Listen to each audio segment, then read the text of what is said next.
الله أكبر الله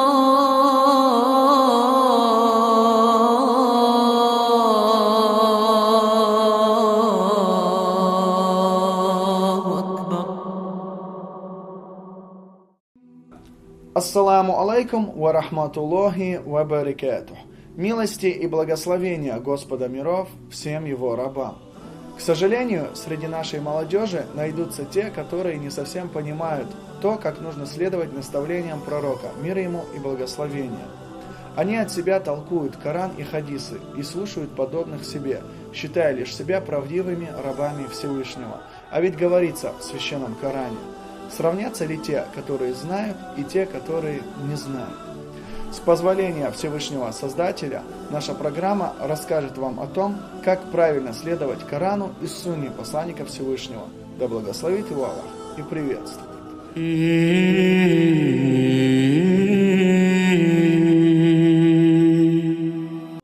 Кто-то может задать провокационный вопрос. Хоть имамы масхабов и достигли уровня иджтихада, усердия, все же они не пророки и могут ошибаться.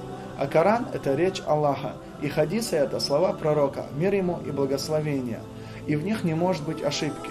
Зачем же нам следовать за учеными, которые могут ошибиться, не следуя Корану и Сунне, убереженным от ошибок? Ответим так: да, в Коране и хадисах не может быть ошибок, а вот в нашем понимании Корана и хадисов их может быть предостаточно. Мы все можем ошибаться в вопросах религии из-за неимения знания, а вот следование за ученым и муджтахидом ограждает нас от опасности ошибиться. Во-первых, имамы этих масхабов учились у тех, которые были учениками сподвижников, приобретавших знания непосредственно у пророка, мир ему и благословения. Во-вторых, имамы масхабов – это не просто 4 человека. Это 4 человека, за которыми более 1000 лет следует вся исламская умма, община. Все, и ученые, и простой народ, и единогласно придерживались и придерживаются этих масхабов. Разве не полнейший абсурд предлагать отказ от уже устоявшегося веками порядка и подвергать себя риску ошибки? В-третьих, ошибка ученого, достигшего соответствующего уровня, не бывает подобной ошибки обычного ученого или просто человека. Пророк, мир ему и благословение, говорит: когда кади выносит решение, используя иджтихад, и оказывается прав, он получает 2 вознаграждения. А если он выносит решение, используя свой иджтихад, и оказывается неправ, то он получает 1 вознаграждение. Комментируя этот хадис, имам Ан-Навави пишет, что все ученые единогласны в том, что человек, который выводит решение из Корана и Сунны, не имея уровня муджтахида, впадает в грех, даже если он окажется прав, потому что это просто совпадение, а не шариатское решение. Следовательно, все его решения ошибочны, даже если они совпадут с действительностью. Таким образом, человек, не достигший уровня муджтахида, не имеет права, ссылаясь на самого себя, делать какие-либо выводы и разъяснения кому-либо.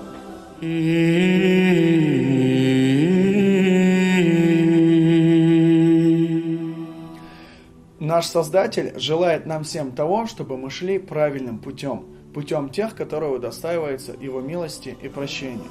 Всевышний говорит в Священном Коране: сравнятся ли те, которые знают, и те, которые не знают? В другом аяте Священного Корана говорится: спрашивайте знающих, если вы не знаете. Ученые имеют степени и уровни. Простой человек, не знающий ничего, следует за более осведомленным, а тот за простым ученым, перенявшим знания больших ученых прежних веков.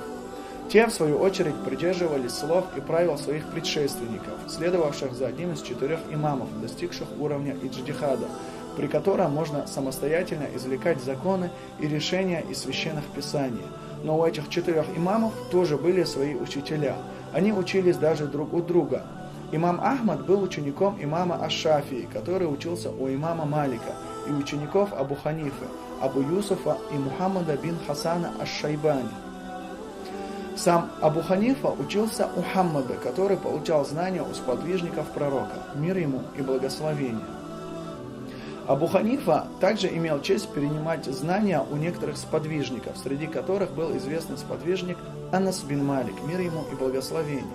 Все эти имамы несколькими цепочками посредством двух или даже одного учителя были связаны с пророком, мир ему и благословение. Таким образом, хотя все имамы имеют различные мнения по второстепенным вопросам, они тесно связаны друг с другом в основах и приобретении знаний.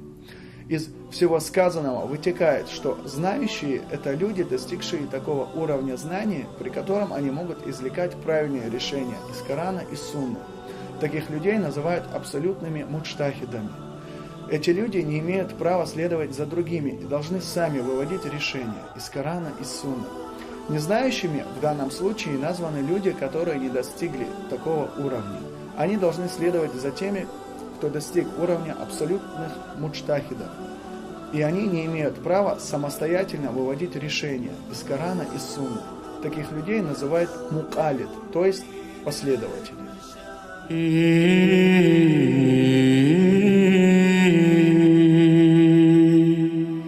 Если вам дадут в одну руку скальпель, а в другую признанную всеми медиками книгу и попросят сделать операцию самому дорогому для вас человеку, станете ли вы делать это?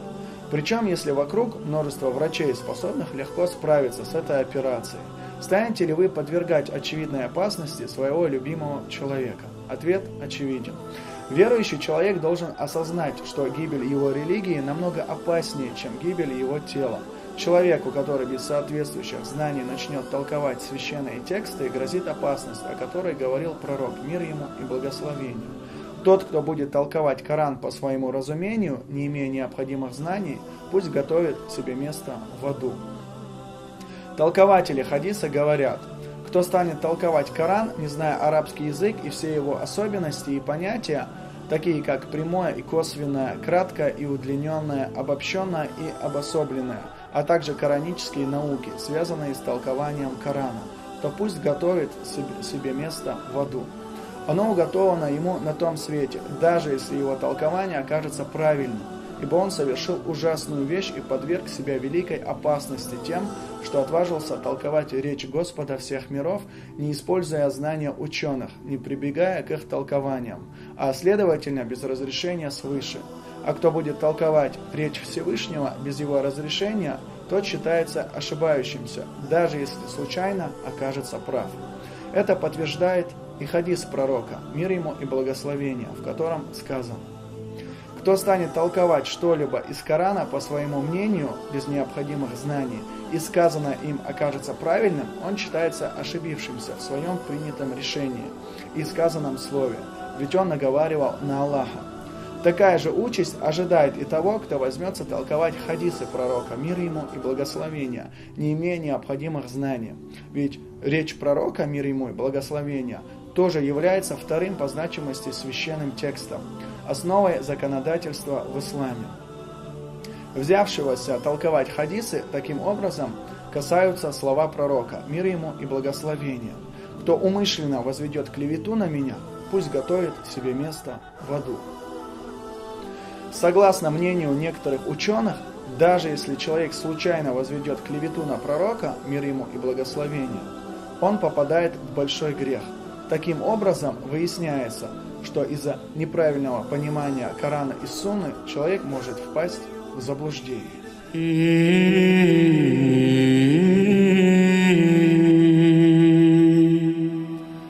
Дорогие братья и сестры, дорогие телезрители, в ходе нашей программы говорилось о том, как правильно следовать Корану и Сунне посланника Всевышнего, да благословит его Аллах и приветствует.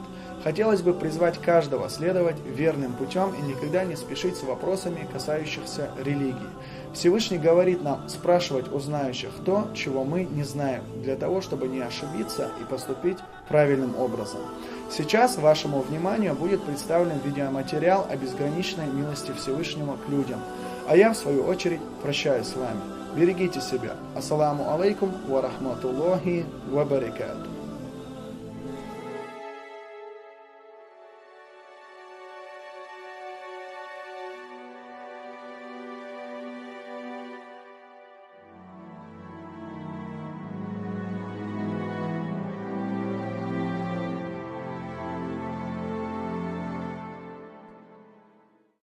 Вы и правда думаете, что сегодняшний день всего лишь еще один день вашей жизни?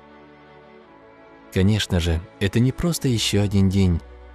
Это именно тот день, который дан вам сегодня.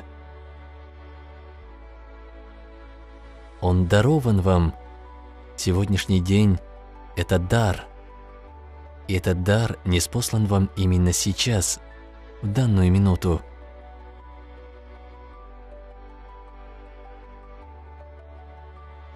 И единственно правильная реакция с вашей стороны – благодарность.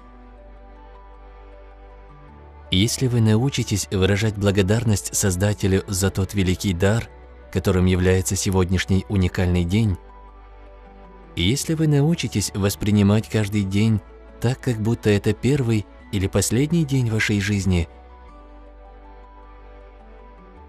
тогда вы проведете свой день по-настоящему хорошо.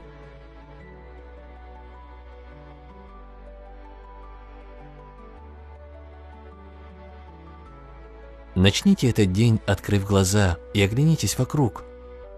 Посмотрите, как прекрасен окружающий мир, как невероятно подобрана гамма красок, которыми мы наслаждаемся каждый день.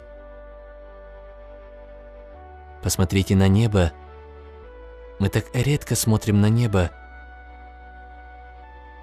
Мы так редко замечаем, как меняется небо время от времени, как по небу плывут облака. Мы думаем иногда о погоде, но при этом не размышляем над ее нюансами. О погоде мы думаем, как о плохой или хорошей. Сегодняшний день, вот сейчас, в данную минуту, содержит в себе уникальную погоду, которая, возможно, не наступит никогда вновь в этой же самой форме. Образование облаков на небе никогда не будет точно таким же, каким оно является сейчас. Откройте свои глаза, оглянитесь вокруг. Посмотрите на лица людей, которых вы встречаете. За каждым из них невероятная история, которую вы прежде даже не пытались понять. И это не только их история, но также история их предков. Ведь по сути, каждый из нас связан с прошлым, и сегодня, в этот самый момент, мысль обо всех людях, с которыми вы встречаетесь, вся жизнь нынешних и прошлых поколений, со всех уголков мира, внезапно сливается воедино и обрушивается на вас, подобно живительной влаге, если только вы откроете свое сердце и отведаете этой кристально чистой воды.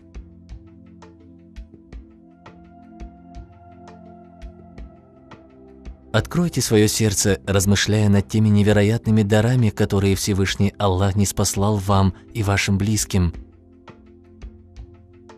У вас дома течет горячая и холодная вода, есть питьевая вода.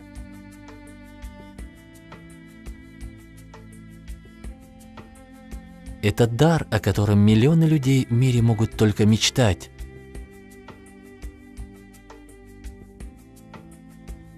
И это лишь несколько примеров из бесчисленных даров, которыми Аллах наполнил нашу жизнь по своей милости.